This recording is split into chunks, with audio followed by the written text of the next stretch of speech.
Good evening, everyone. I'd like to call the regularly scheduled school committee meeting to order. We are being recorded live on PATV and being transcribed by our recording secretary, Laura Bowe. I'd like to please stand for a moment of silence. It's actually 7:08.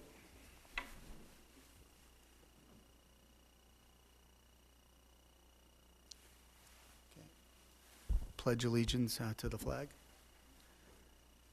Pledge allegiance to the flag of the United States of America, and to the republic for which it stands, one nation, under God, indivisible, with liberty and justice for all. Thank you. If nobody objects, we'd like to start a little out of order. I'd like to turn it over to Dr. Vidala. Thank you, Mr. Olympio.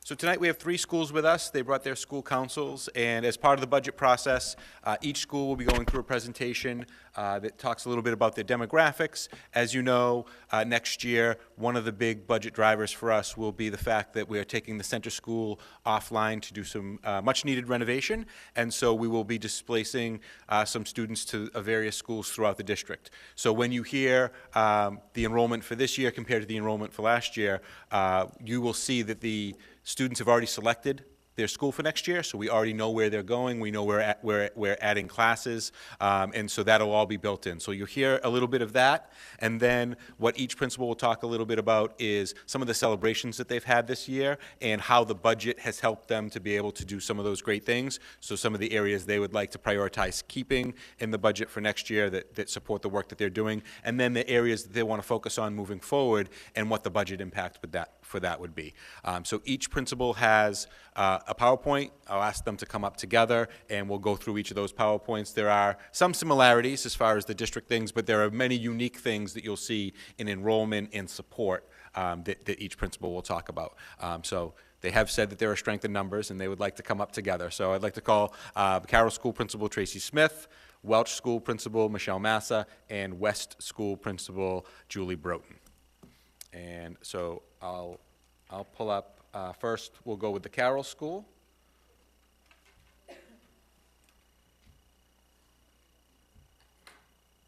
And you can talk a little bit about your presentation and the process that you used and the people that were involved. Okay, hi everybody, how is everyone?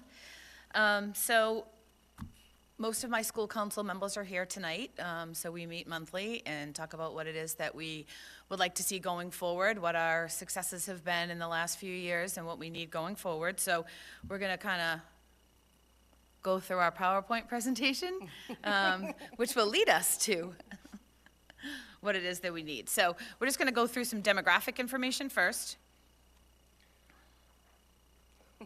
Maybe.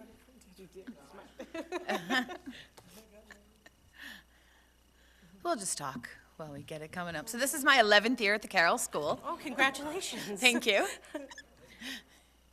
Yeah, 15th year in Peabody. That makes you 29? It is, yes. I will stay 29 forever.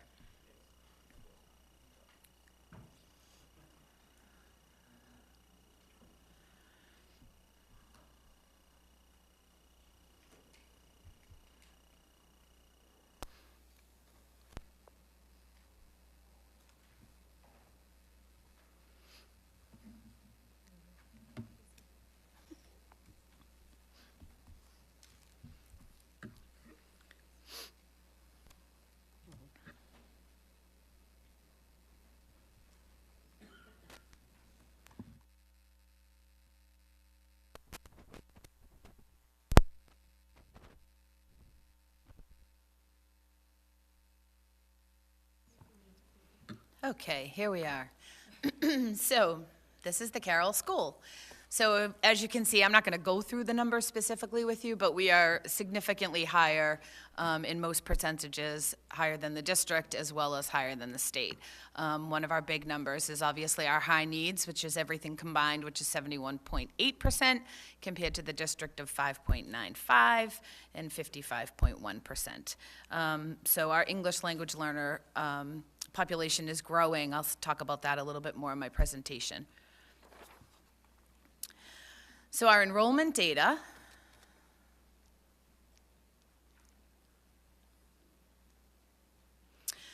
So for next year, we're going to get approximately 74 students from the center school. So excitingly, we started Paso's preschool this year, so we have one class. They have 17 students as of right now. I'm assuming that maybe they'll have a few more for next year. It's been a great addition to our school. We love having the little guys. And then as you can see right now, we have 4 kindergarten, 4 first, 5 second, 4 third, 4 fifths, and 5 fifth. I mean, 4 fifth. Oh, is that wrong? No. 5 fourth grades and 5 fifth grades. So next year, our plan is to have 5 of every grade to absorb the extra center students that we're really excited to have. So those are kind of broken down on the right-hand side. As of right now, we'll add 21 first graders, 13 second graders, 12 third graders, 9 fourth graders, and 19 fifth graders. So our numbers will go, right now we have about 587, and that will change as the year goes on. We'll lose a few and probably gain. We actually just had 2 new students register today. So you can put that up to 589. And next year, the projection is 665, but I actually think that that's kind of low. We're really seeing an increase in kindergarten, and we don't know those numbers for next year.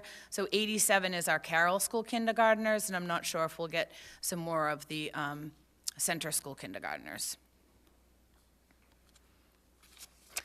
So celebrations. So ST Math was one of our big initiatives this year. We used it a little bit last year. And just so ST Math is great. It's a visual instruction program that builds a deep conceptual understanding of math through rigorous learning and creative problem solving. So we have a math champion at our school, as well as myself, who go to the ST Math Champion Days, which has been fabulous. And 2 of my math specialists actually just went to Revere the other day to see how other districts are using it. So at this point, we're supposed to be at 25%, I think by the end of the month, 30% of our students currently using it, and so we've already reached our numbers, which is great. And so some of our kids, there's some pictures up there, the very top of the Tigers who have reached 100% on ST Math, have reached their journey, and they're going on to the next grade journey, which is very exciting. They're very motivated. We have a little bulletin board in the hallway that has all the little GGs and GG moves as the kids go higher and higher, as well as they use it in their classrooms to keep track too. So they do that during center time.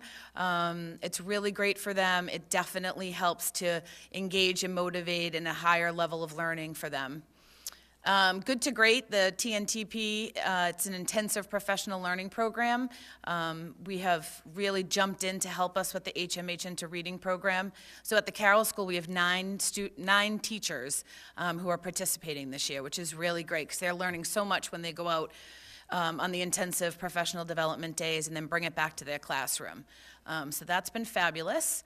Our multilingual students are doing fabulous, and so we had a little success for them. The kids who have passed their access test, we had a little breakfast for them, and they got certificates, and their parents came, which was wonderful. We had 10 kids that passed last year. And then just our PBIS, which we started last year, which is our Carroll Student Always Roars, and so the Roars is responsible, on task, accountable, respectful, and safe. And so there's all kinds of we have a matrix that goes with it, and the kids get tickets when they're showing the Roars behaviors. And so every week we have students that get picked, and they have, you can see the pictures, they're all holding their little certificates, and then they get to come down and pick what they want. So there's 2 little girls down there that got to sit at the VIP table that's in the lunchroom, and so the kids really, really want to embrace our kind of overall behavior program, and it's so positive. The kids are really cute. So those are some celebrations that we have, and we're continuing. So areas of focus moving forward. An area of focus would be to continue to support our ML students.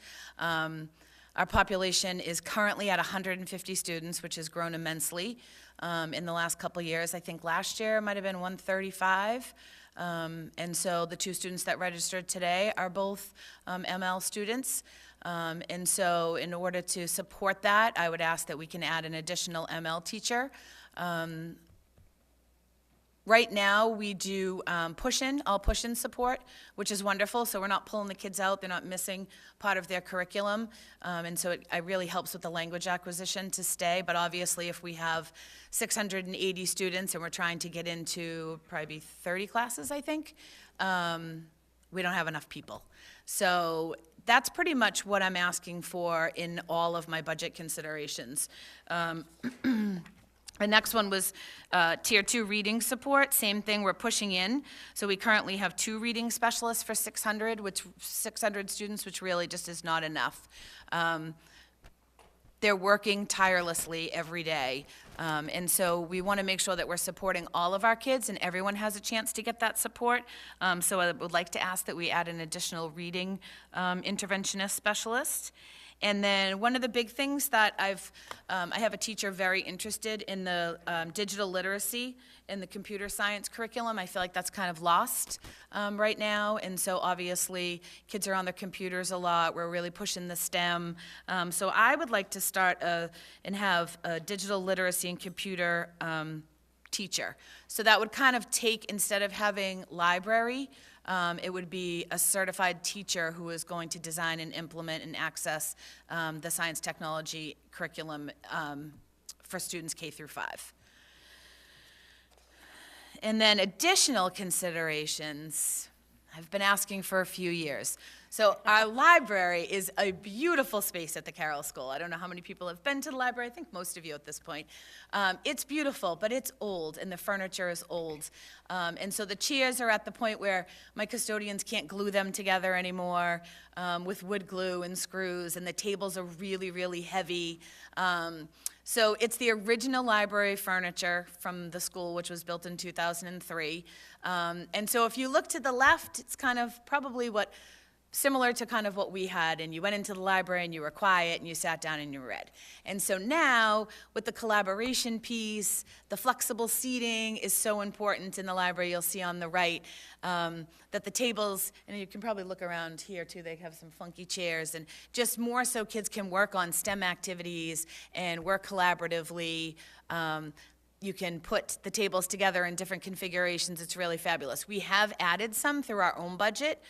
We actually had a significant amount of Scholastic bucks that we use, so we did buy some really cool chairs and rockers and things for the kids to be able to sit.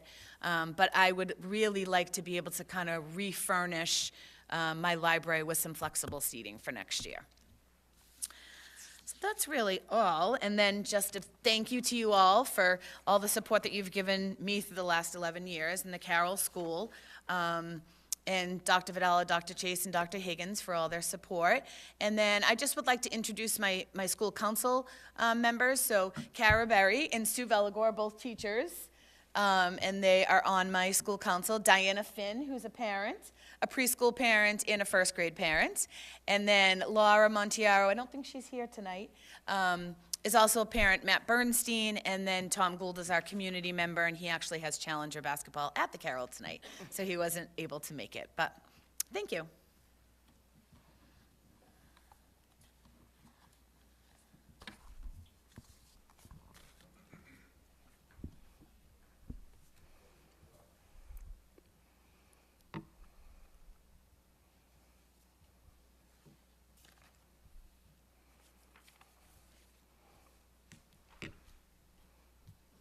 Thank you. Thank you all for listening to us. We appreciate it, really. I'll take the clicker. I love clickers. Thank you. Welcome to the new and improved Welch Elementary School. I hope you are enjoying the first real new photos of our school. It's really exciting. I can't tell you how thankful we are for everything that we've received. And you're going to hear a lot of similarities from Tracy's school at the Carroll School here at the Welch. So without further ado. Too far away.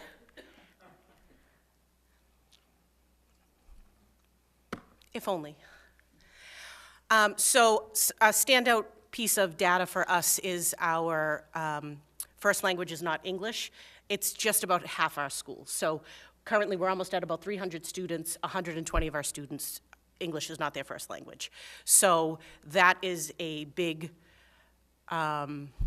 culture in our school, and we embrace it in more ways than one, and we're happy to have all of our students learning and growing with us, which also leads us to our high needs population, which is much higher than the district and state average. Looking forward to next year. So currently we have 3 classes at each grade level with the exception of 5th grade. Next year we'll be growing back into a whole Welch school community by welcoming back our 3 5th grades and inviting in an additional 3rd grade classroom from the center school. So we'll have 4 3rd grades and 3 of all the other grades, which almost puts us up about 100 students in addition as we become whole and welcome in the other students. So by becoming back to full capacity, we are hoping to celebrate our 2-year displacement with everybody and have our 4th graders, who have been the oldest kiddos in the school for the last few years, become real peer mentors in the school. So some of our celebrations that we wanted to point out was that we have structured our schedule so that we have embedded personalized student supports every day for all students. So we have intervention blocks that are staffed by some of our interventionists. We have 2 math interventionists, 2 reading interventionists that are allowing us to be able to take at each grade level and divide the grade levels accordingly so that every classroom teacher and interventionist has the ability to service students for at least 30-minute blocks for targeted instruction of whatever it is that they're needing that week, which we are very thankful for and don't want to see that go. It's a need for us to continue. Also, just like the Carroll School, ST Math has been a wonderful addition to our school. We have been using it for the past couple of years, but with the grant, we are exceeding our benchmarks that we need to exceed, and we're really excited about the progress that we're making. We celebrate it on a daily basis. We do GG mic drops, and GG goes around to each classroom and celebrates the kiddos who've reached 100% of their journey or have made giant gains. We talk about it on the intercom every morning, and we have it on our digital bulletin board in the lobby. So we're also nearing the end of building construction, which, not to say that we're not thankful, but we're very thankful for. And when I tell you you're going to be walking into a state-of-the-art building, you really are walking into a state-of-the-art building. So we are very, very thankful for that, which allows us to continue with our Masterpiece Theater and our Welch News, that we are now partnering with Peabody Public Access TV so that we can make sure that we're showcasing them to the entire community, not just the Welch School community. We've also started a STEM Honor Society, so we have weekly STEM challenges for our grade levels that we are really excited about. So you'll see some of our friends there that were working on some STEM challenges that they have really developed great student discourse with, because it allows for that conversation and problem-solving ability. So we're really excited about that, and we can't wait to see that grow. And by doing all of those things, we have partnered also with the Good to Great team, and that has really structured some of our curriculum assignments, our rigor, the way that we're teaching, the way that we're using our ELA curriculum materials, and tapping into some of the other pieces like Science from Scientists to make sure that we are really developing the whole student. Some things that we want to continue to focus on, we still want to increase our rigor. We have a very big focus on writing this year. It's our entire professional development, what we talk about monthly, which hopefully will lead to increased MCAS achievement scores and boost our early literacy learning. We have developed a very wonderful community at the Welch School with our sense of belonging and our students and families. But in order to maintain these things, and as we're becoming back to full capacity, we ask that we reintroduce the addition of our special education teacher. This isn't something that we don't have, but as we go back to full capacity, we used to have 3, we'd like to come back to having a full 3. Same thing with our full-time school adjustment counselor. When we decreased our class sizes with our class, we went to a part-time school adjustment counselor. Since we're back to full capacity, we'd like to ask for a full-time adjustment counselor. And something that we haven't had in the past that we are in need of is additional bilingual staff. Additional considerations. We have not always been fantastic with our attendance, and to alleviate some chronic absenteeism, we've been trying to talk about a Before the Bell mentoring program, which is something that we are interested in trying to put into place this year and seeing it grow into next year. We're also thinking about more translation support, lots of different ways to use speech-to-text, handheld translation devices, especially if half our population first language is in English. We would like to see some increases in our budget for our media and tech support because we now have a new state-of-the-art media center, and in order to staff certain things, like even just the ink for some of the poster printers and green screen materials and things like that, that isn't something that we've considered in the past. And we've also like to explore more opportunities for enrichment for the entire school. This year was the first year that we went as an entire school to the zoo on a field trip, and it was the first time kids have ever been to the zoo. So we'd like to provide more opportunities for students to do things like that, to include the entire community and not just isolated by classes. And again, I didn't put in a thank you slide because I thought I was going, in the middle, so but I thank everybody, and I thank my school council, and now you can have it. Thank you. Oh, thanks. Okay, I want to thank you for having us. I just want to introduce my school council, although they couldn't all make it tonight, but we have Crystal Murphy, Dr. Mike Orlando, Joyce Connors, Harlan Fusil, who is here, and then myself. So I'll start with the demographic. And that might be me in that Wildcat suit. I think it was a little better than the build-in at this point, but just don't tell the kids who it was. Yeah. So our demographic, we clearly have a lower percentage of English language learners. We do have a higher percentage of students with disabilities, about a little less than 1 in 5 students. But you can see our numbers up there. Pretty lower, much lower. The enrollment data, we have 2 PASOS classrooms, so I'm projecting they'll probably be about the same next year. The kindergarten projection is also based on this year's, as we did have a few more open enrollment, and I'm anticipating we might as well next year. We will be getting some students from the center school, but not quite as many. One area of concern would be first grade numbers. We're projected to be 48 next year. And then we have the 3 choices classrooms as well, and those numbers can fluctuate throughout the year. So we pretty much have 2 of every class with the high number projected for first grade next year. So I had to put, if you go back, I had to put a slide in about our playground. I went and did an extra one. But we just opened it right before Thanksgiving, or actually right after Thanksgiving. We had a nice celebration. We had a very dedicated group of parents and community members that helped us fundraise. Katie Colombo, our PTO president, really spearheaded the efforts. Was very dedicated. She got done really quickly. When we first came in, I thought we were looking at next year, but we were able to pull it together. The kids are already playing on it. They're loving it.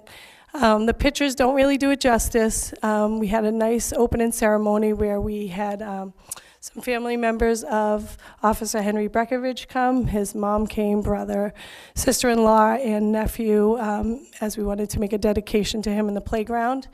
We also had Olivia Borman there as we dedicated Olivia's orbit to her. She's a West School alumni who has really been an inspiration to the community. So she was able to come, and she's in the picture on the bottom right down there. So some of the celebrations and initiatives similar to what the other principals have talked about, but some other ones, we had the first year of HMH last year, so we're in year 2 of the implementation, so I feel like Mrs. Fusil has done a great job too, coaching through that and helping all the teachers. We had 16 Gordon College students come in this fall in their math blocks once a week. And their goal at the end, they did math talks just, I think it was last week, as they wrapped up the semester. So we've been doing that the last couple of years and hope to invite more students in the spring. We also do a high five initiative where every week we try to promote one characteristic, and every Friday the teacher will pick someone from the class that demonstrates that, and it might be, we announce on Monday that we're looking for eager learners, and then by the end of the week the teacher has to pick someone. We announce their names and we pick a winner who comes down and gets a little trophy, which you might see on the next slide. One of our pushes for school council that we talk about a lot is family nights and getting a sense of belonging for everybody. So we just had a literacy night the last week in November, and we targeted grades K through 3, and we had over 50 families attend. So that was successful for us as the first time we did that I've been there. And we did a mathnasium night in the spring that was also well attended. So we're hoping to institute some more nights like that. ST Math, as they have mentioned, we're working towards our school-wide goal. Our goal for the end of last week was to have kids 28% completed, and we were at 48. So we're definitely overachieving the goal there, which is great. You can see some of the students with their awards. Those are some of the bulletin boards we have. We're already setting up for the winter waddle, which will take place in January after we come back from the break. So I did put in a slide about MCAS just to kind of show on the left, it's grades 3 through 5.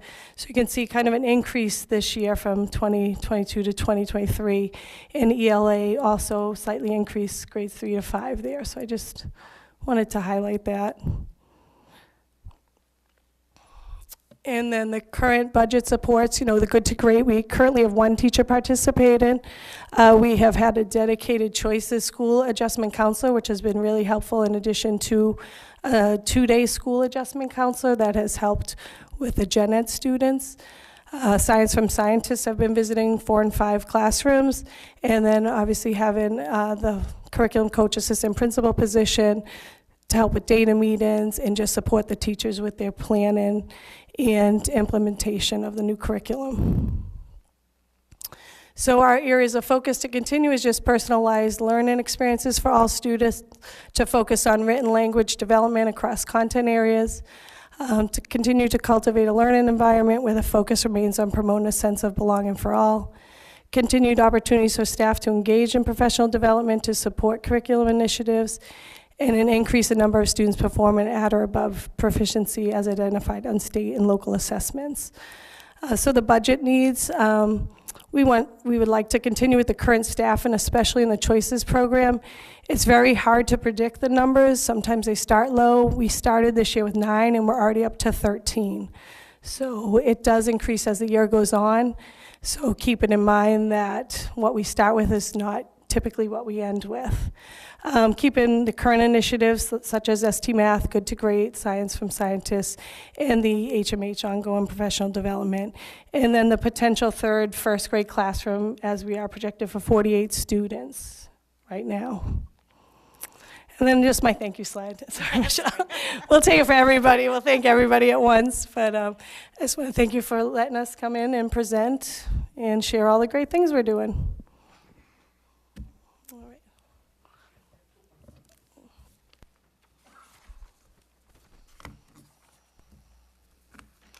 Thank you. Great job, everyone. Mr. Miko?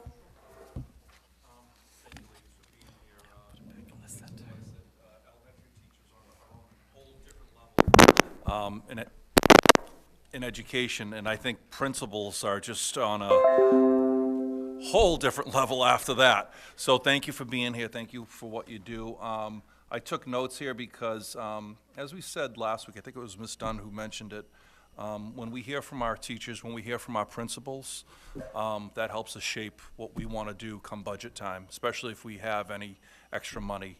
I don't know what the case is this year, but I'll start off with Ms. Smith.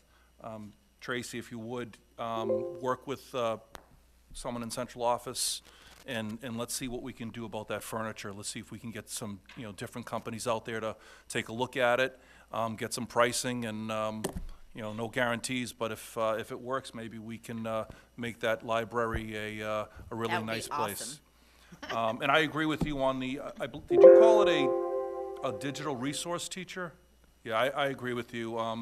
The librarian of 10, 20 years ago, yeah, those are great, but, you know, these kids do projects that we can't even do, you know, and their knowledge of digital media, so I think we definitely need something like that at the elementary level. And reading intervention specialists, we can't get enough of them.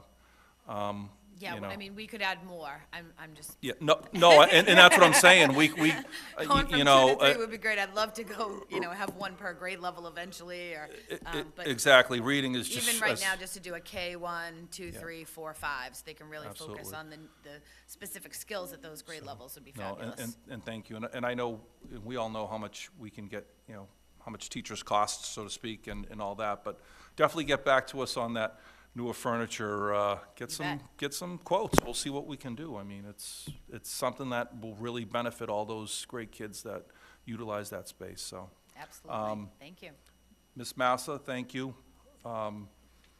Special ed teacher, SAC full-time, additional bilingual staff teacher, absolutely. These are things that are necessities, especially at an elementary school of your size and with your ELL population. So we'll be working on that as well. Thank you.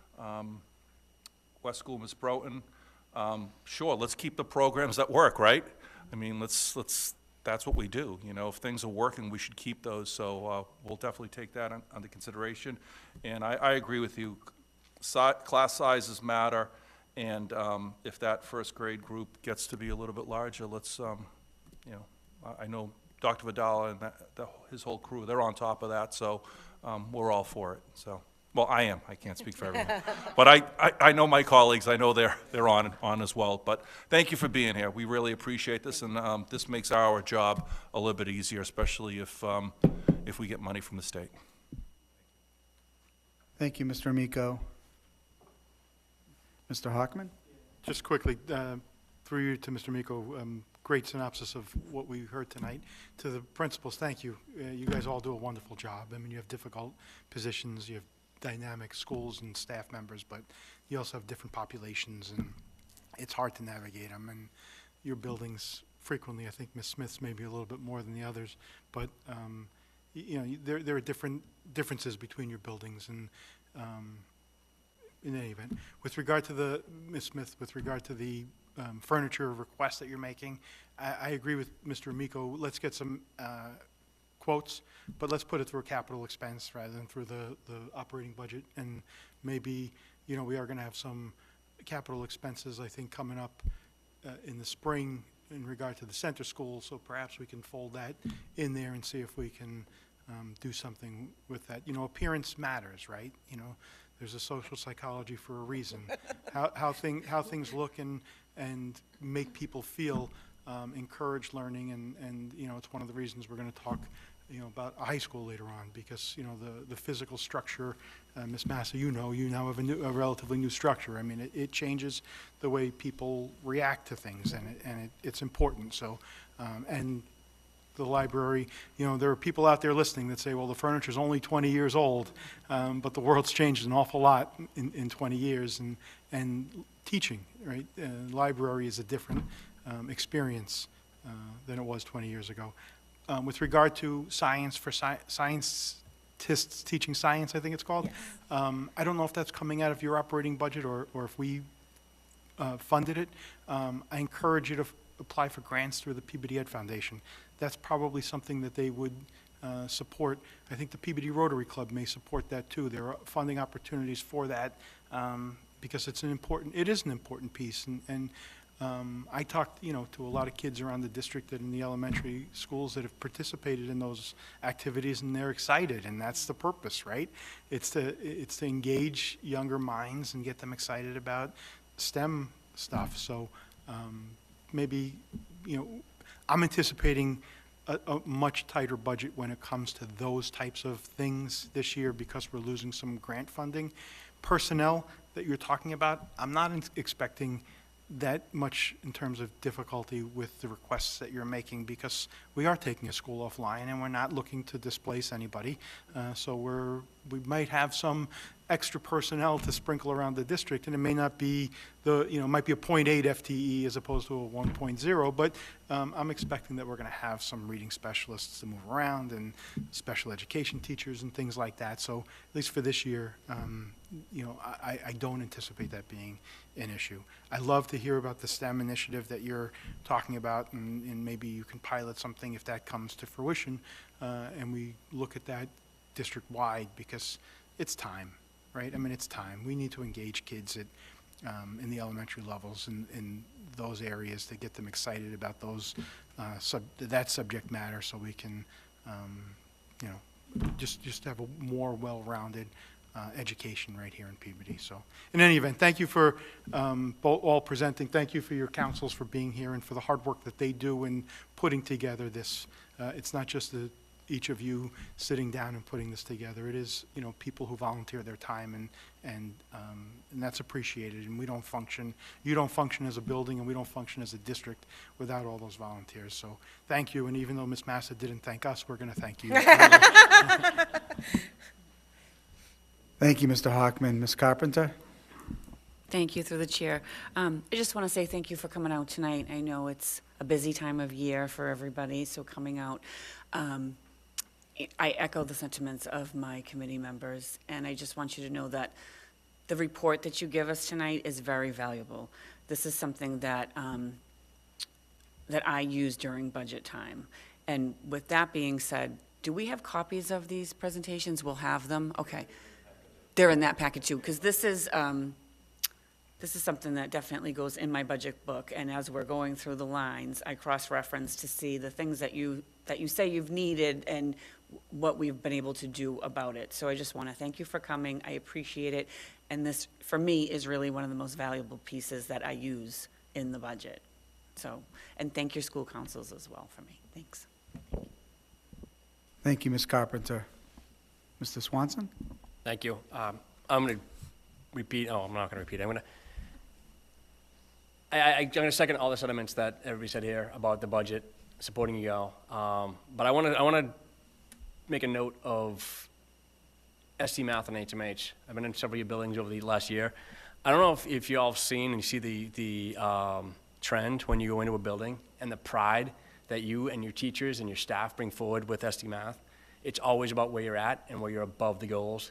And that's something that really stands out to me is how well you've taken to that. And I looked over as you're going through STS Math and HMH, and you look over at Dr. Chase, and she's smiling. And that's something that you all have adopted. She's brought forward, and you all have adopted across the district. And I really take pride in you all for bringing that forward, because you know it's going to be helping out our students, the reading, the math.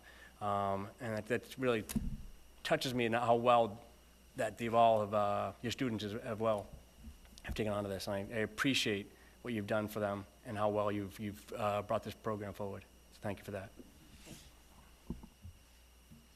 I think we really all appreciate Dr. Chase too, and the things that she has implemented and helped us to be able to implement in our school over the last few years. So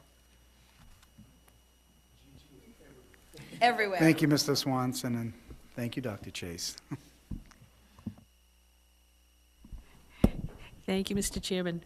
Thank you all for coming with your presentation. This is really interesting, and as Mrs. Carpenter said, and the other members, this is important for us to know going into the budget season so that we'll be able to concentrate on the things that really will help you with your school and with your program. One thing I would like to say, and I can already see the difference seeing how furniture actually affects the way we are able to provide learning opportunities to our students.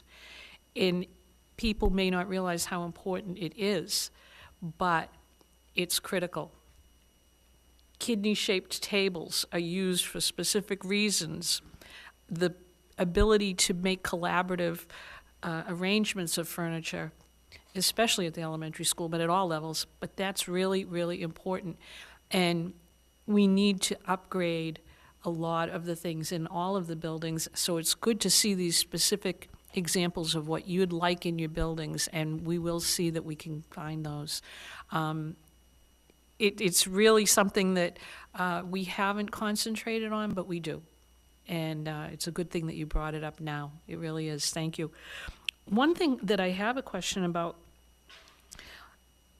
on the class sizes and the classrooms, I know we'll get a bigger picture of all, the whole district as we go forward, but I am concerned, do we have enough classrooms in the buildings for you to be able to separate students out so that you can have an additional class if class sizes are huge?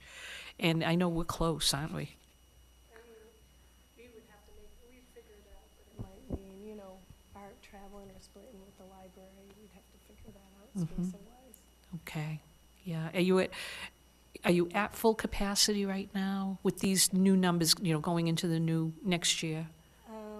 It would be tight, but we could we could definitely make a space if we had to and put something. You know, we have more classrooms than it seems because we have the 3 choices classrooms. So we would have to probably move them into the reading teacher space. We would just have to adjust, but we could make it work. Okay, all right. And I know with the Welch, we're right up against the numbers right there. With construction, we lost our preschool. Right, We have just K-5 coming back, so it opens up that room again, so we will be able to absorb that additional third grade classroom. okay, yeah. And Carroll School, you've always been right to the... I right to do the have room, limit. though. I do have classrooms. You do, okay. Yep, so right now I have a kindergarten classroom that's empty because we have 4 this year. Oh, okay. And then we did have art move down, so that gave us 5 for 5th grade, right? We'll have to do a little bit of configuring in order to, right near the main office, right now there's 4 first grades, and then it jumps into 2nd grade. So I don't want one teacher, we have a room down front, I don't want one first grade teacher teaching by themselves, so we might have to shift a little bit, but we have 3 open classrooms right now. One is a little smaller, it's a tutor room, but it's still like a 3/4 of a classroom size. It's on the 2nd floor, right above where the teacher's room is. So it's still pretty good size. So we do have the 3 rooms available. Then we won't have any rooms available. Right, okay. But we can certainly, we do have room for it. And it's for the 1 year, yeah, okay. As far as your request about library media specialists, 100% with you on that.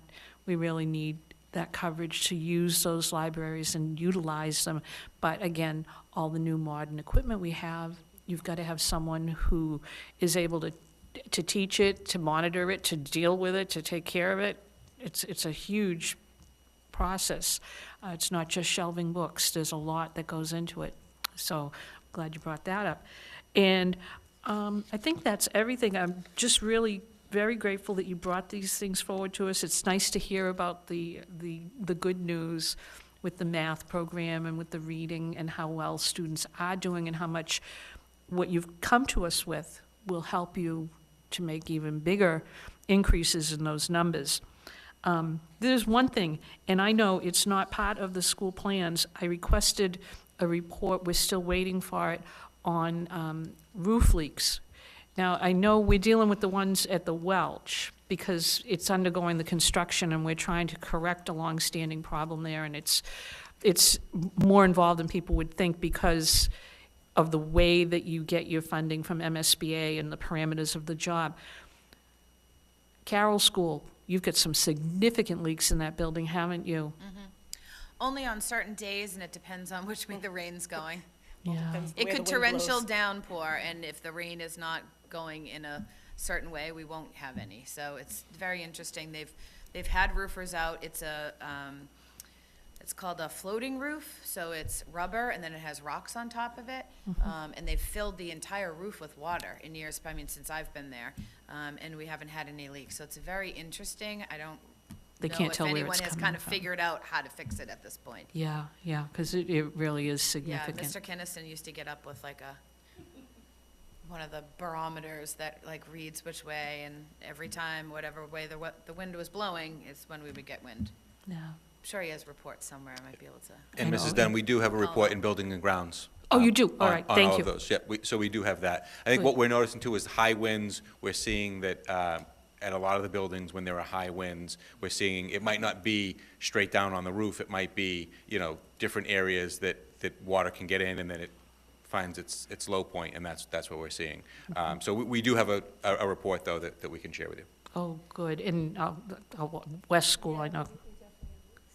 Yeah. Yeah. I know, oh my gosh. Well, one of the worst things you can have for a building is water infiltration.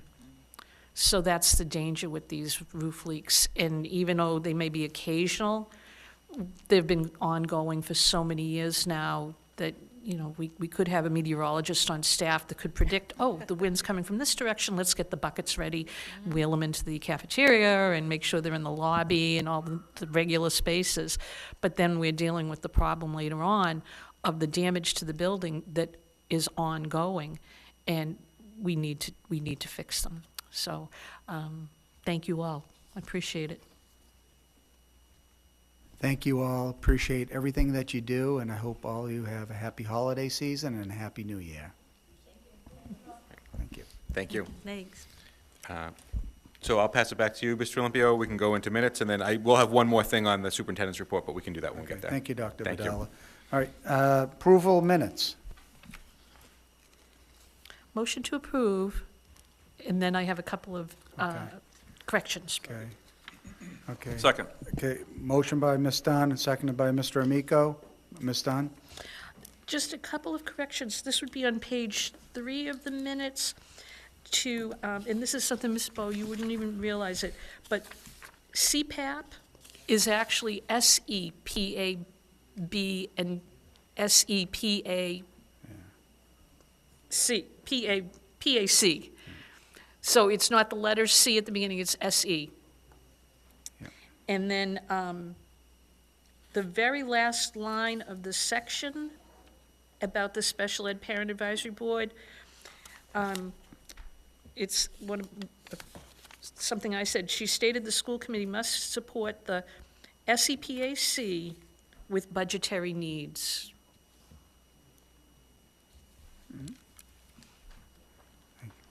Thank you, Ms. Dunn.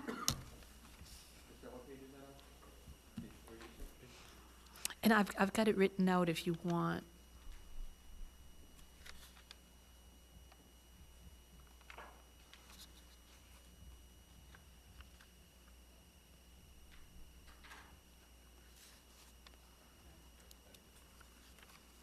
Thank you, Ms. Dunn.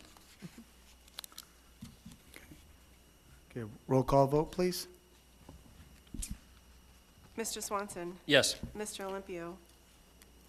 Oh, sorry. Mr. Hockman, Yes. Mrs. Carpenter, Yes. Mr. Amico. Yes. Mrs. Dunn. Yes. Thank you. Thank you, Ms. Dunn. Approval of bills. Mr. Amico? Sure. I'd like to make a motion to approve bills. First one, warrant number 5563 in the amount of $3,838,724.39, subject to audit. Second? Heard the motion by Mr. Amico, seconded by Ms. Carpenter for warrant number 5563 in the amount of $3,838,724.39. Roll call vote. Mr. Swanson, Yes. Mr. Hockman. Yes. Mrs. Carpenter, Yes. Mr. Amico, Yes. Mrs. Dunn. Yes. I'd like to make a motion for to approve warrant number 5564 in the amount of $172,937.51, subject to audit. Second? Heard the motion by Mr. Amico, seconded by Ms. Carpenter for warrant number 5564 in the amount of $172,937.51. Roll call vote, please. Mr. Swanson, Yes. Mr. Amico. Oh, sorry, Mr. Hockman. Yes. Mrs. Carpenter, Yes. Mr. Amico. Yes. Mrs. Dunn. Yes. Finally, I'd like to make a motion to approve warrant number 5559 in the amount of $6,340.79, subject to audit. Second? Thank you. You've heard the motion by Mr. Amico, seconded by Ms. Carpenter for warrant number 5559 in the amount of $6,340.79. Roll call vote, please. Mr. Swanson, Yes. Mr. Hockman. Yes. Mrs. Carpenter, Yes. Mr. Amico. Yes. Mrs. Dunn. Yes. Thank you, Mr. Amico. Let's see, we go to continued business, Welch School, Ms. Dunn? Yes, thank you. Let's see, give me 1 second. Okay. We will be having our weekly OAC meeting tomorrow, but as of last week, we have, they are going to complete the punch list over Christmas vacation. There are hundreds of small things that come up with a project. It includes just touch-up to paint, to fixing an electrical outlet. Those are all being listed and gone over by the architects, and it is painstaking work. It really is amazing what they do. The move of the new furniture will take place over the break. They have brought in almost all of the furniture that's going into the classrooms that are currently not occupied. And then the huge move will take place again over Christmas break so that it doesn't disturb too many people in the building. We are getting, over the Christmas break, new convection ovens. The convection ovens that were installed haven't worked well. The cafeteria staff has had trouble with them, and it has come to the point where we're getting new ones. The company is replacing them, which will be really good because they need those, and it was just a problem. Let's see. Hang on 1 second. Cameras, additional cameras are being installed. They've noticed some spots where they want additional video protection. Let's see, they're having a meeting tomorrow. I'm sorry, it's being pushed to January 13th on the LEED status, the green status of the building. And let's see. Plumbing training is going to take place this Thursday. So trainings are ongoing for staff. They're being scheduled while people are in the building so that everything will be ready at the turn of the year. And we will be all ready in January. It is 99% done. The exterior has been completed, and now the problem with the leak in the roof is that we're trying, and I've told everyone about this, we're trying to sort it out on how to process the project that is needed to fix the roof. Because, again, water infiltration is the worst thing you could possibly have in any building, but in a brand-new building, it is not going to happen. We are not going to let that happen. There is too much at stake. It needs to be repaired. And the current architects, the construction company, everyone is working on coming up with a solution for that. So we will have our monthly Welch School Building Committee meeting Thursday morning at 9:30. That's on Zoom. Everyone is invited to attend. It's a public meeting, and there'll be updates at that meeting on budgetary considerations. We'll find out where we stand with the current budget, how we will be utilizing some of the funds for different items that may have gone up in price, may need to be redone. It's all being sorted out, but it will all be done with the committee on Thursday morning. So that's all I have. If anybody has any questions, I am always happy to answer them. And I will tell you, we can't wait to get you in the building so you can see it. It really is something to see. Thank you, Ms. Dunn. We appreciate all your hard work. It's a lot of fun. It really is. Thank you. All right, continuing on to the superintendent's report, Dr. Videla. Thank you, Mr. Olympio. So we had our great presentations, and I really appreciate that our principals not only celebrated what they did, they connected that to some of the budget things that we put in last year. So it's a good way to look back and see how that money is being used this year, and then to see how we can utilize some new funds or some different allocations. So I thought that was great. It's always difficult to go first, so I appreciate the three principals that we had today going first. And on January 9th, we'll hear from another group of principals, and then on the 23rd, we'll hear from our final group. So we'll have all of them, and by then, we should have the governor's number and the first draft of our budget, and then we can really dig in, and really, that's when the work begins. So I'm excited about that. I'll also have just one other item on the superintendent's report tonight. We had the Cummings Properties donated $2,000 to Peabody Prep, our virtual school. And so this is going to enrichment and different activities. So Dr. Lord and his group did a wonderful event at Metro Bowl where they brought the teachers and the kids together. It was a really good sense of belonging effort. It had a really good turnout. So this money will be able to go to different enrichment activities like that. So didn't spend all the funds, actually have quite a bit left over. So they know what to do with their money and they're able to spread it out. So we'd like to entertain a motion to accept this donation with gratitude. So moved. Second. All in favor? Aye. It's a vote. Thank you. That concludes the superintendent's report. Thank you, Dr. Vidala. Public participation, is there anyone here that'd like to speak? No? Seeing none online. Okay. Thank you. We'll go to written communications. Motion to receive all 5 of the written communications? Yeah, and we got the donation we just spoke about, monthly staff attendance, monthly student attendance, monthly Bay State Textile Report, and the NEC 2022-23 Annual Report. Thank you. Second. Thank you. Subcommittee reports. Education Subcommittee? Sure.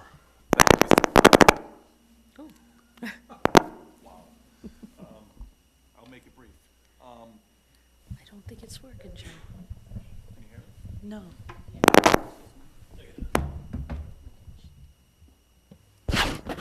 Can you hear me? All right, that's great. So for the Education Subcommittee report, if you would let me, last meeting I brought up the information that the senior class would like to bring back the pasta/pizza fundraiser at the Terigian Center. We do have a date on that. Mr. Swanson, you'll be joining me on one of our committees. This is a long-standing tradition, and so we'd like to bring it back. So I'll be bringing some information at our next few meetings, and we'll see if we can get that event that was so successful to raising funds for our senior class. And the reason why I put it on the Education Subcommittee tonight is this is what we do for our kids, right? We, you know, they work hard from kindergarten all the way to their senior year, and we ready them for either college or the workplace. And this is sort of like the send-off. It always has been in Peabody prior to the COVID years, where we get the community together, we raise funds, and we get everyone involved, and we do something really nice for the senior class, whether it's pay for prom or transportation or everything in between, activities, especially for some of our students who don't have the means to pay for some of those items. So I'll be giving more information out. Mr. Swanson, you're going to, through the chair, you're going to be helping and doing a lot of the work as well, along with a lot of great senior parents and students. And we're going to bring back a great tradition, and we're going to raise some funds for them. Tentatively, we have a date of March 23rd, but we'll get all the details out to you. But I just wanted to start that off as we enter the holiday season. Thank you. Thank you, Mr. Amico. Finance Subcommittee. Thank you. Through you to the public. Actually, Mr. Miko, you can see Mr. Miko's excitement about this. To make this successful and to make it great, we're going to need a lot of help. So I'm going to piggyback Mr. Miko. We're obviously working this together. We're going to need a lot of parents' participation and help. And this is going to be, as Mr. Miko said, a community event. So we'll be tapping a lot of parents, businesses, and community support for this. And elected officials, if I might add. Thank you, Mr. Swanson. I have a question. Ms. Dunn? I have a question through you to Mr. Amico. Are you going to use your recipe for sauce or gravy? What do you call it? Through the chair, it is sauce, but I won't be doing that. That's a large group of people that we're hoping for thousands of people to show up. They would so I don't come think I to can have handle your it. No, spaghetti sauce. no, I'll through the chair, Ms. Dunn, if you ever want to come over for dinner, I'll make you a dinner. Okay, it's a deal. Thank you. Wednesday.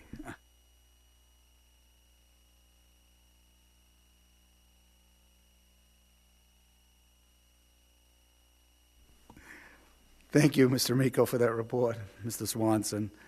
Next is our Finance Subcommittee. I imagine we'll be meeting sometime next week to just kind of review the budget and to see where we're at. Safety, nothing new to report on safety.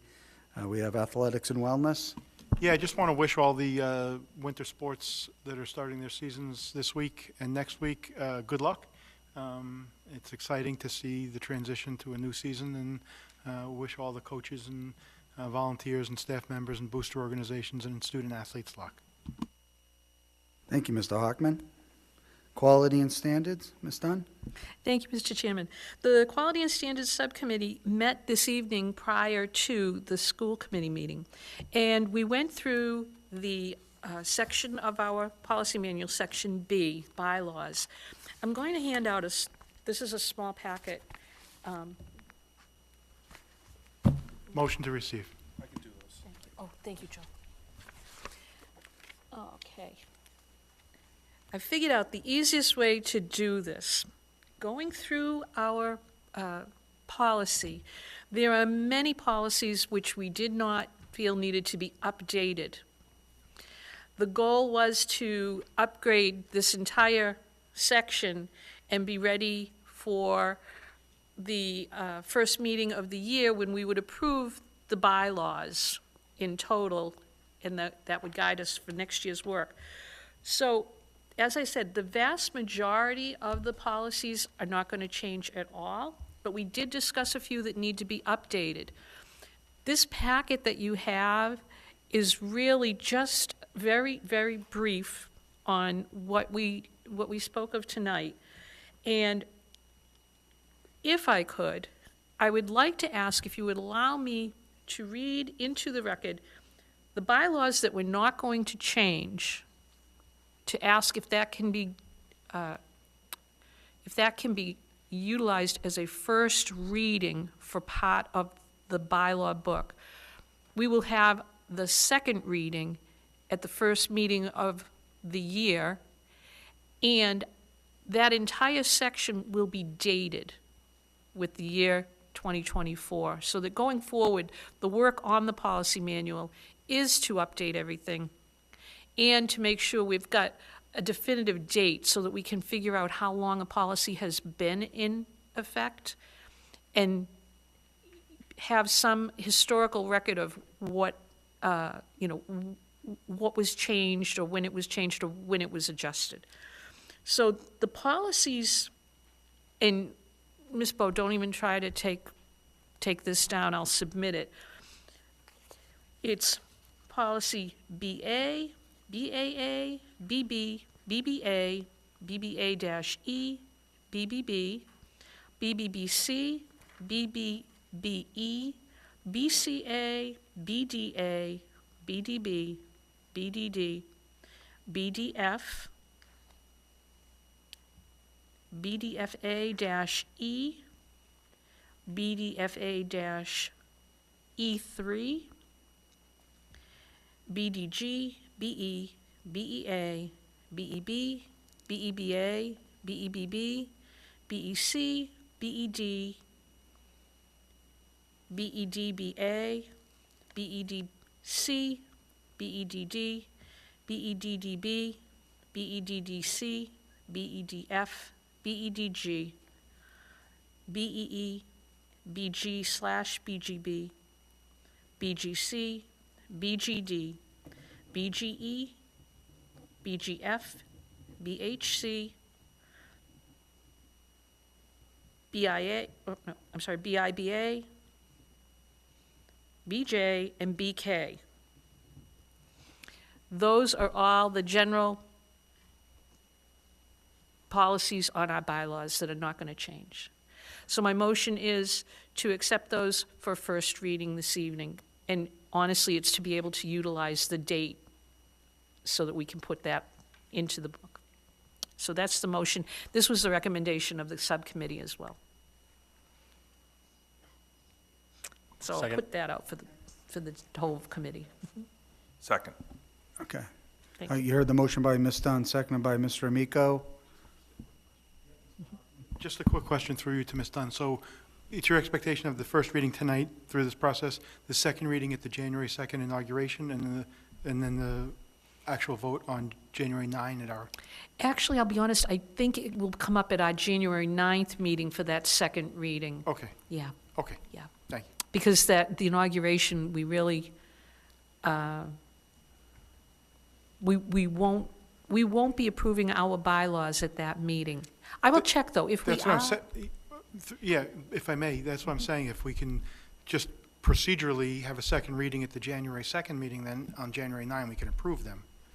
I think we need, Oh, because we can approve them when we do a second reading, too, that's the thing. oh, okay. Yeah, but I will check, because I know every time we get, every time they have an inauguration, it's always a question of whether we're going to, draw our seats, or whether we do it here, it goes back and forth. Yeah, no, I just think that if we, however you wish to do it, Okay. I was just. But it'll be ready, that's the thing, I feel bad that it's not completed today. But anyway, the ones that needed changing are in your packet. And we have one, let me see, I'm gonna go through it, just to let you know. Okay. So I passed out all the packets, now I'm gonna go in the wrong order, because mine is different. All right, the first one we have is, I'm gonna ask, which one is that? Communication and, can I see your packet, Joe? I'm sorry. It's this one. Okay. In the packet you folks have, it's policy BEDH. In that packet, you will see two policies. The one on the top is the one we currently have. The second one is the model from MASC. One change that has been recommended that the committee definitely wants to follow is that we rename public participation to public communication on our agenda. Now, the two policies that we have here, we'd like to kind of meld them together. And our current policy has been to ask people to submit written communication if they wanted to speak. It hasn't happened in a long time. But we also talked about a recommendation where people who come to speak sign in prior to the meeting in a notebook. The notebook would be given to the chair, and at public communication on our agenda, anyone who had signed up to speak would then be introduced by the chair to come forward and speak. And it's helpful because then you have a record of who is stepping up to speak, and it gives the chairperson the ability to calculate how many people may be speaking. We could have, it could happen, you could have a lot of people come to the meeting and want to speak. And I see how it works at Essex North Shore, and actually it really does help the flow of the meeting when people have signed in ahead of time, because then you have the correct spelling of their name and their address, which is very helpful for the secretary. So that was one feature in the second policy copy that you can see, and we're just going to try to put those together. So it's not ready for you to vote on tonight, but just wanted to let you know about that, okay? Then we have one, it's file BED. Again, I apologize, I'm going out of order on what you have in your packet, but this is a quick one. It's titled Meeting Procedures. And the subcommittee members want to update this so that the third paragraph, and you can see it, I wrote it in on all of your copies, that regular meetings of the school committee will be in the Higgins Middle School Library, and they shall be convened at 7 p.m. That was the only change on that policy. So I would like to put that to you for a vote, if you folks would be so inclined to do that, to approve that with that adjustment. Second. Mr. Hockman? I'll second it, and then if I can be recognized. Mr. Hockman on the, Yeah, thank you. Ms. Dunn, I didn't even realize we had a policy regarding where we meet and the time we meet, so thank you for bringing this to my attention, at least. I'm always a little concerned when we're confining ourselves to this degree of particularity. And although we generally meet at the Higgins Middle School Library, I certainly don't want to change the policy if we elect to meet at the Peabody Veterans Memorial High School cafeteria. So would you be amenable to, the school committee will meet at the Higgins Middle School Library or at a location determined by the chair, or? Well, actually, I'll be honest, the very last line in that policy covers that, so Oh, that that they maybe- can be adjourned to Right, another yeah. time and place. Yeah, Yeah, so we are covered, because we Okay. have done that in the past. sure. Yeah. The time, all right, then I guess I don't understand the need for the policy, but that's okay. I'll support it. Okay. Everything you need is in that book. Mr. Amico, Really. on the motion? Thank you, through the chair, to Ms. Dunn. And we do have that 48-hour window where we have to post a meeting. That- Right, okay, that, and that that's in supersedes another us. policy. Okay, Yeah. thank you. So, second. Okay. By Ms. Dunn, seconded by Mr. Amico. Roll call vote. Mr. Swanson, Yes. Mr. Hockman. Yes. Mrs. Carpenter, Yes. Mr. Amico, Yes. Mrs. Dunn. Yes. Thank you. All right. The next one that I have is actually file BEDB, it's agendas. And just to let you know, we're not going to take a vote on it tonight, but this is out of date. It's not accurate because our agenda has changed from when this was completed in 2005.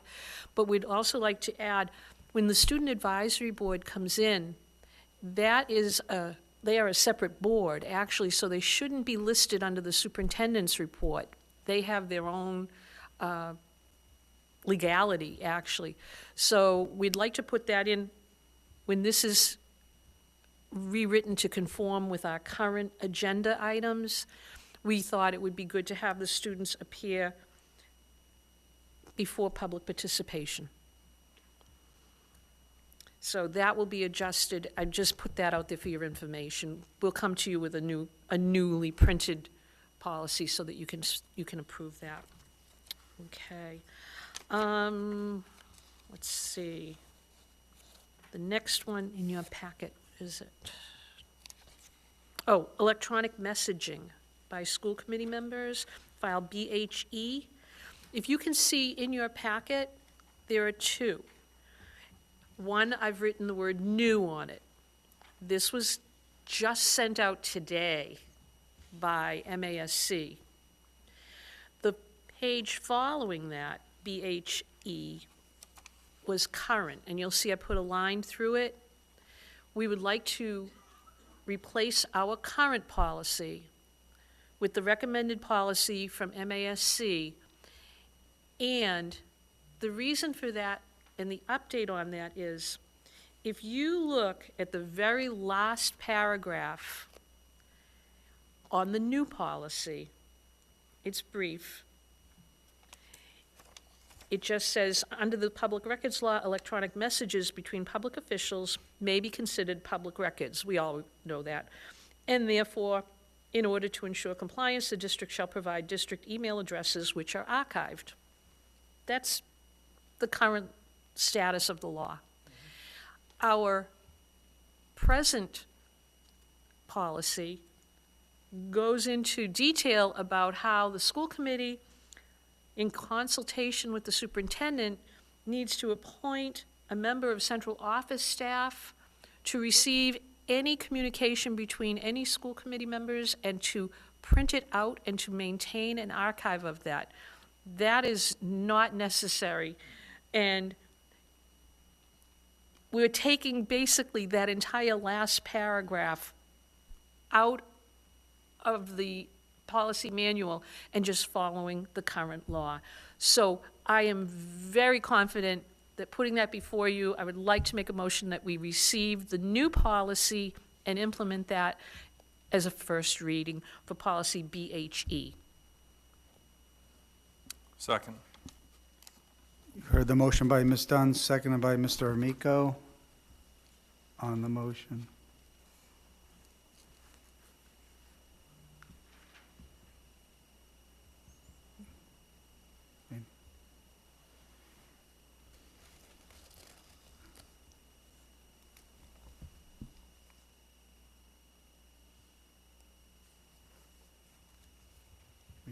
Do we need a, Mr. Hockman, are you? Okay. Yep. Okay, roll call vote. Okay, I didn't. Mr. Swanson, Yes. Mr. Hockman. Yes. Mrs. Carpenter. Yes. Mr. Amico. Yes. Mrs. Dunn. Yes. Thank you, Ms. Dunn. The next one is file BID, and if you look in your copy, I've crossed out the language that the subcommittee felt needed to be changed. We crossed out effective July 1st, 1998, and we have left the policy to read, school committee members shall receive compensation per year per vote of the city council. We took away the value, and that way this policy will stand and doesn't need to be updated continuously. So I would like to make a motion that the new corrected policy BID be approved for first reading. Second. Heard the motion by Ms. Dunn, seconded by Mr. Amico. Any? No? Roll call vote, please. Mr. Swanson. Yes. Mr. Hockman. Yes. Mrs. Carpenter. Yes. Mr. Amico. Yes. Mrs. Dunn. Yes. All right, now I need your help. Did I go through the packet you all have? I think I did.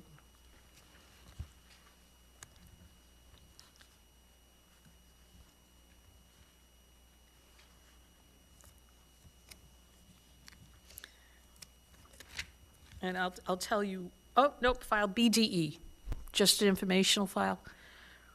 Standing committees, we need to update that. That's old language. We don't have the new language for you, but we will, so that it conforms with current. We don't have a performing arts standing committee on there. The safety committee, building and grounds, all of those, we want to update that. So that will be ready for you at the next meeting. Okay. Now, the reason that I've asked if I completed that packet is because my packet, I have a lot of changes here, but I don't have copies for all of you to look at. And I want to make sure that you have something to look at before you approve it.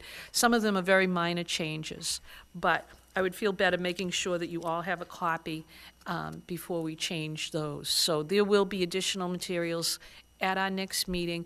These are all fine, but they're out of date, and they really do need to be updated to conform with what we do now. So I thank you. I knew this was going to take a little while, but it will all work at the very beginning of the year. So thank you very much. And I'm happy to answer any questions if anybody has any further. Mr. Swanson? Thank you. To the chair, Ms. Dunn, do we need to review BEDBA, that's minor distribution of materials? Which one is that? I'm The sorry. one about distribution of BEDBA. BEDBA. Okay, thank you. All right. This one, and I did realize it, and I didn't put it into, I don't think I put it in, or I may have, did I? By email? We do have it. Okay. The language at the end of, at the regular place of residence, this was when we used to have our packets delivered. So I've just inserted or by email. The rest of the policy is fine. And we also did want to make sure that a complete packet is always made available at our meeting place for the use of the public. It's our policy.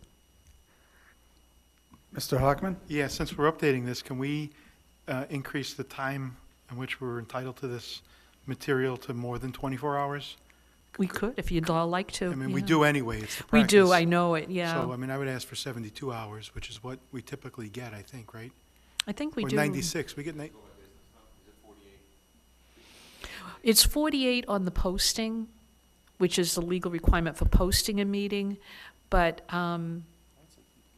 we just say, we receive our materials. we just We say- had talked before about trying to get them even earlier. Can we just say sometimes. what the practice is 4 calendar days prior to the meeting? It always Right. has been, yeah. Is that reasonable?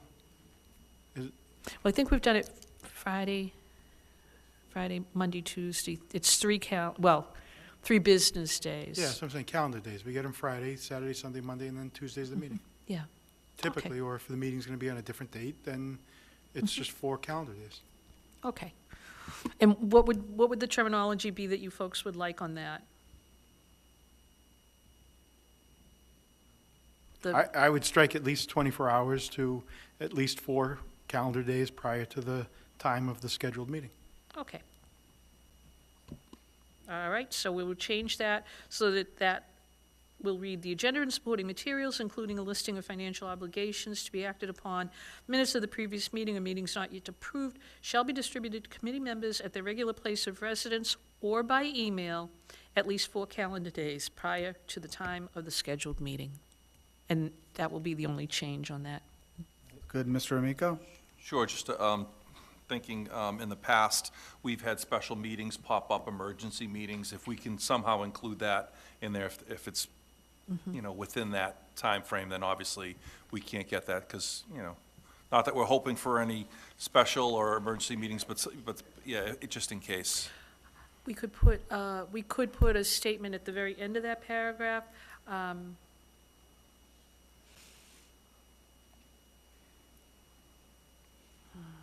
Let's see. How about exclusive of meetings that are posted less than 4 calendar days, in which case we would get these materials as quickly as possible? Yeah, I was just going to say, special meetings, because there are 3 different kinds of meetings. There's regular, there's special, and then there's public hearings. So special meetings, materials will be provided for special meetings according to,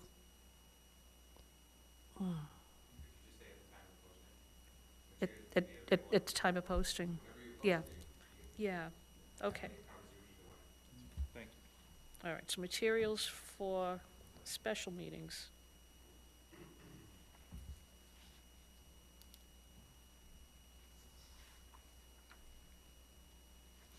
Will be provided at time of posting. Okay. That's good. All right, so with those adjustments, is everyone ready to vote on that? Okay, thank you. Okay. You've heard the motion by Ms. Dunn, seconded by Mr. Amico. Roll call vote, please. Mr. Swanson? Yes. Mr. Hockman? Yes. Mrs. Carpenter? Mr. Amico? Yes. Mrs. Dunn? Yes. And I think that's everything for right now. Thank you.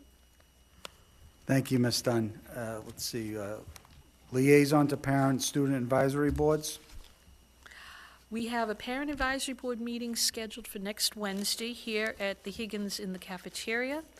We will be discussing items from our previous meeting, giving an update on equity of field trips, working with the parent advisory board to try to figure out solutions for their fundraising, and the same issue that the students had about raising funds online.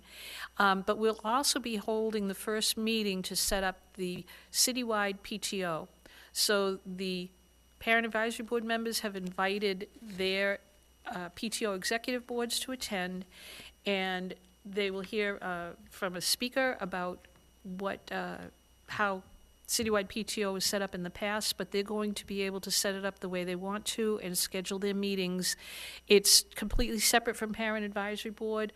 The topics that a citywide PTO dealt with in the past and what it was designed to do was to really help the PTOs to support each other so that they were able to discuss and plan fundraising activities, find out what's a good fundraiser, what works. Oh, we don't want to compete on, with that fundraiser. Let that school have that fundraiser. It's a lot of coordination and cooperation. And the citywide PTO in the past met every 2 months, and it is going to be up to the people who run the citywide PTO, which is all of the PTO presidents and co-presidents and all of their officers. But it worked very well in the past, and this group of parent advisory board members thought it would really be something that they wanted to bring back. So next Wednesday should be a very interesting meeting, getting to meet all of those people and hear about their ideas. But then they're going to break off and they will do PTO business for the rest of the year. Parent Advisory Board really is more of the general issues that affect the schools that would necessarily need to come to the attention of the school committee, not necessarily their fundraiser, although we all do need to know when they're having their fundraisers so we can help them and attend, like spaghetti dinners and buy wrapping paper and all of those things, but that's more informational. Parent Advisory Board actually is a really good communication tool for the parents and for the school committee so that the information goes back and forth. So we're keeping that in mind as we go forward. Thank you, Ms. Dunn. Let's see. Building and Grounds. Thank you, Mr. Chair. We had an opportunity to meet yesterday, and to kick off our report, I'm going to hand it over to Dr. Vidala. Thank you, Dr. Vidal. Thank you, Mr. Hockman. So we have some big news. The MSBA board is meeting tomorrow. As you all know, we've been waiting with bated breath for many, many years, and we were notified this week that the board will be voting tomorrow to invite Peabody Veterans Memorial High School into the eligibility period for a new high school. So we were notified. I want to thank everyone for all their support and the wonderful work that you've done. This is a public meeting, so it is public. After the vote, they do intend to release a press release, and it will be public officially that they voted us into the eligibility period. But they have notified us that we are invited tomorrow, so many of us will be tuning in, and Mayor Betancourt will be speaking on our behalf and thanking the MSBA. It's been a wonderful process, and as you heard today, having a new school really just contributes to the culture of the school. It's great for the students, it's great for our staff, and the things that we're going to put into it are really state-of-the-art, and they will enhance all of our programs. So we're very excited about this potential, and I just wanted to thank everybody and thank the support of the committee, Ms. Dunn, for the work on the SOI. We spent many, many hours doing that, and we're very excited about this, and I think it's an opportunity for everybody to celebrate, and it's a great thing for the community, for all of our students and our staff as well. So thank you. Great news, to say the least. Does anyone have any comments? Ms. Dunn? I'll tell you a funny story. I was typing an email to Dr. Vidala and the mayor. I had just attended a class 2 days prior to the day we found out, and I took an MSBA class to find out how to get a new high school. And I was sent the new statement of interest form. So I was sending it to them, and my email said, I'm pulling together everything. We'll be ready to go. We can use the new form. We can put the information we have and expand it. And so I'm typing this email when the phone rang, and it was the superintendent telling me we got the new school. And I told him, I said, oh my God, I was just sending you the new form, getting ready to file it again and try again to get a new school. So later on, I decided it was a funny email in light of the message, so I sent it anyway. But I did put at the very end, I thought you'd get a laugh out of this because the timing was just so ironic. And oh my goodness, it was just such a wonderful feeling to hear that we have the chance to get a new high school. And everything worked so fast. So it was a great day. I circled it on the calendar, but it was fun. Mr. Hockman? Thank you, Ms. Dunn. Thank you. Just to finish or move forward with the report, first of all, great news. And just to be clear with the public, it's an invitation. It's not a new school as of yet. Right. There's votes that need to take place. There's still a little, it's a huge step for Peabody Public Schools, but there are still some hurdles to clear. So I just want to get excited, but temper that a little bit at the same time. In addition to talking about the high school and popping champagne, we talked about roofs. We received a report from Dr. Higgins regarding roofs throughout the district. I think the only building that wasn't listed on that report was the Higgins Middle School. If we can make that report part of the next agenda packet so that those materials can be shared with the committee. We did also discuss that the MSBA has reinstated the accelerated repair program, and I'd like to, at our next meeting, talk about which roofs which buildings we'd want to submit statements of interest for in regard to roof repairs. So on January 9th, let's be prepared to do that, please. In addition to talking about roofs, we talked about lighting. The high school roadway, Ms. Carpenter, she drives up there, I think, every night of the week to see if lights are on. No, there were some issues with regard to whether lights were on, and I think that's being resolved or been resolved. There were some lighting issues at the West Memorial Elementary School out front, and I think illuminating the flagpole. And Dr. Higgins, I don't know if you have an update, but I know Dr. Higgins was on that and is I'm confident that'll be resolved. We talked about the center school. The center school, even though we're going to be going offline in the center school at the end of this academic year for 1 year to make some significant repairs, there is a heating issue with regard to a steam pipe at the center school that needs to be addressed now. And part of the difficulty with addressing that problem now is there's some asbestos within the boiler room and I believe around this pipe, so there's some abatement that needs to take place while this repair is taking place. So it is occurring. Just wanted to make the committee and the public aware of that happening. In addition to we also have some water heater issues at the high school that are currently we're currently experiencing that I believe are being worked on. There might be some lack of hot water in some of the building. I think maybe for a brief period it was all of the building.